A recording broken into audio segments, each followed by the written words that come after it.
Halo semua, saya Yohana Cianti. Di sini saya akan menjawab soal-soal ujian akhir semester UAS untuk mata kuliah permodelan analisis bisnis.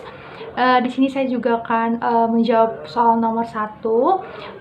BPMN adalah standar untuk pemodelan proses bisnis yang menyediakan notasi grafis untuk menentukan proses bisnis. Dalam proses bisnis diagram didasarkan pada teknik flowchart yang sangat mirip dengan diagram aktivitas dari UML. Lalu di sini juga saya akan menjelaskan tentang keunggulan atau kelebihan BPMN. Di situ ada 3. Pertama itu proses dan cara kerjanya hampir sama dengan yang pernah kita pelajari, yaitu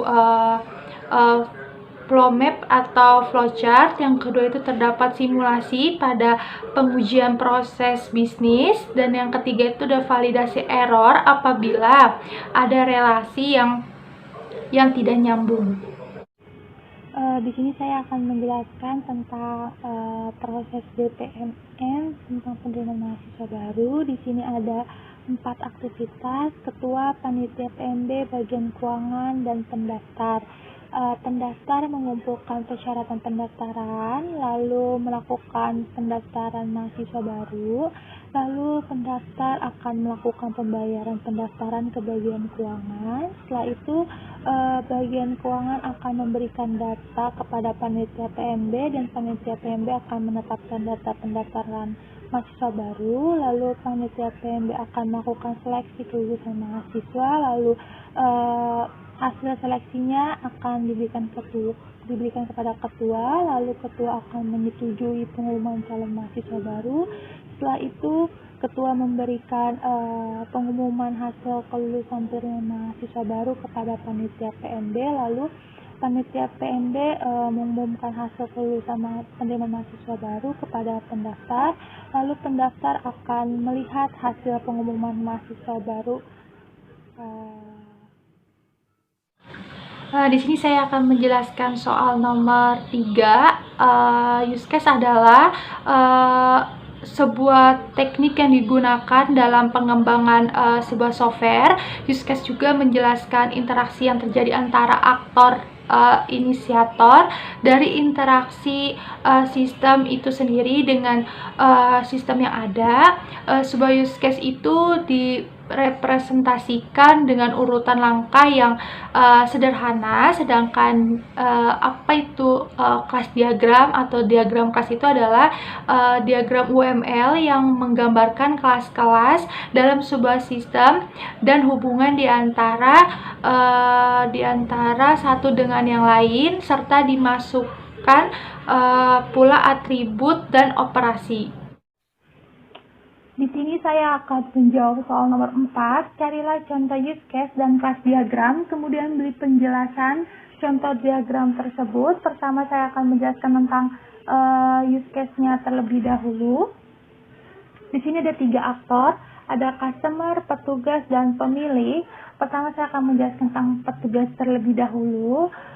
Petugas pertama-tama diharuskan untuk login, karena untuk dapat melakukan proses-proses lainnya, petugas diharuskan untuk login ke dalam sistem melalui validasi user ID dan password. Yang kedua, petugas input data. Input data ini petugas dapat melakukan penginputan, pengeditan, dan penghapusan data barang yang akan tersimpan pada tabel barang. Lalu petugas juga dapat laporan. Di sini laporan ini petugas dapat melakukan pembuatan laporan data penjualan barang yang terjual serta stok barang yang tersisa, yang kemudian akan dilaporkan kepada pemilik toko. Lalu di transaksi ini petugas dapat melakukan penginputan dan penghapusan data transaksi serta dapat mencetak transaksi customer menjadi sebuah bukti pembayaran atau truk.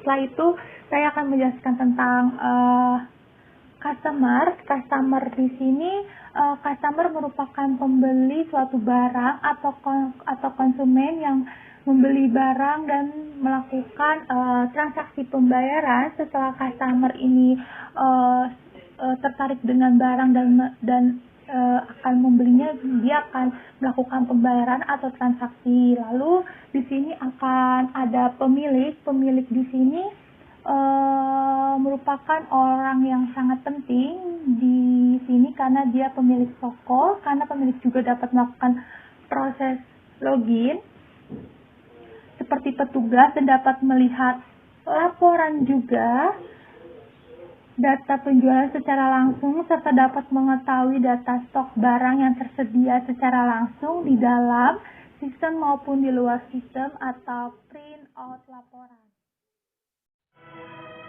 Di sini saya akan menjawab soal nomor 4, kelas diagram. Di sini di kelas diagram ini ada 3 aktor, ada customer, ada petugas, dan ada pemilik. Customer ini nanti akan memasukkan data nama, alamat, dan transaksi.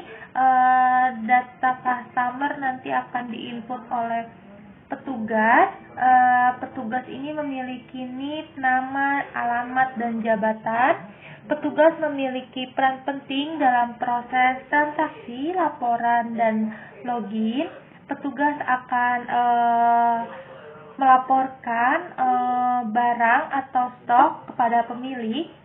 Pemilik membuat user ID dan password untuk petugas. Petugas melakukan input data barang. Data barang menghasilkan laporan. Petugas melakukan input data penjualan pada saat melakukan penjualan, serta melakukan update stok barang pada data barang. Petugas mencetak truk atau kwitansi penjualan, dan data penjualan barang menghasilkan laporan. Sekian dari saya jawaban UAS mata kuliah permodelan analisa bisnis. Mohon maaf jika ada salah kata. Terima kasih.